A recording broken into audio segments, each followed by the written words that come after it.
Example number 4, find the total area bounded by the x-axis in the curve y equals f of x on the indicated interval. Enter your answer in the exact form as a decimal rounded to the nearest thousandth. So first we have to decide if between 6 and 8, if this function changes signs. Now, we're going to look to see where f of x is equal to 0 for our x-intercepts. But also remember that this function is a rational function, so we also need to look at where the denominator is equal to 0. So the denominator is equal to -1, and that's totally out of our range because we're only between 6 and 8, okay?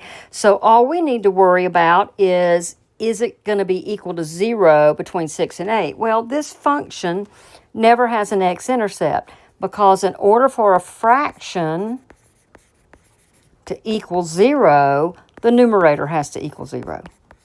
Okay, so this function, we're going to check f of 6 and f of 8, and they're going to both be positive. So it's going to be above the x-axis all the time, so we don't have to worry about taking the opposite. Remember we said if the graph is below, we'd have to take the opposite and do this in 2 pieces, where we can do this one in 1 piece. So let's set it up.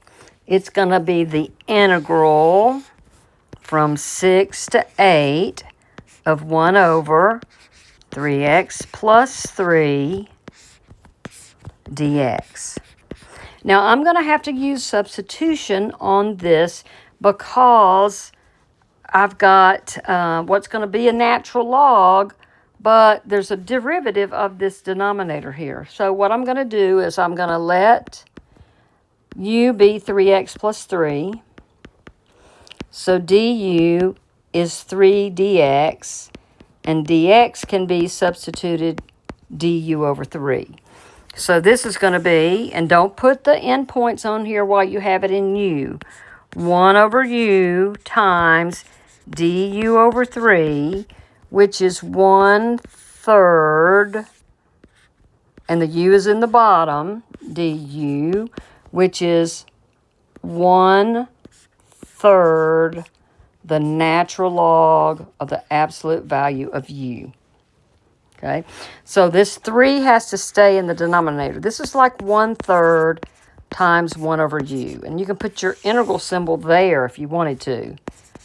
And the 1/3 is just going to be times that natural log, which is what that integral is. So I'm going to go 1/3 the natural log of 3x plus 3. Now, it turns out that I don't really need the absolute value because when I put in an 8 or a 6, these are both going to come out to be positives. So it's going to be 1/3 the natural log of 3 times 8 plus 3 minus 1/3 the natural log of 3 times 6 plus 3. And again, I don't have to have those absolute value bars, but it doesn't hurt to have them there. So this is going to be the natural log of 27, because 3 times 8 is 24. And this is going to be 1/3 times the natural log of 18 plus 3, that's 21. That's a natural log there. Okay, and there is a property of logarithms that say that when you subtract them, so I can factor out this 1/3, and I get a natural log of 27 minus a natural log of 21, and it's the property of logs that say when you subtract, you divide those logs, so natural log of 27 over 21, which is 1/3 the natural log. Both of these are divisible by 3, so 9 over 7. And that's the format of the answer that they have here.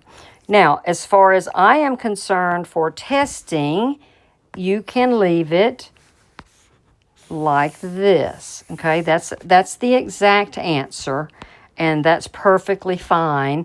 I don't know if Hawks will take it or not. I will set it up where unsimplified answers are given credit, but just, I will go through and take a look at it on your actual test. So know that you don't have to do all the simplification of logs at this point.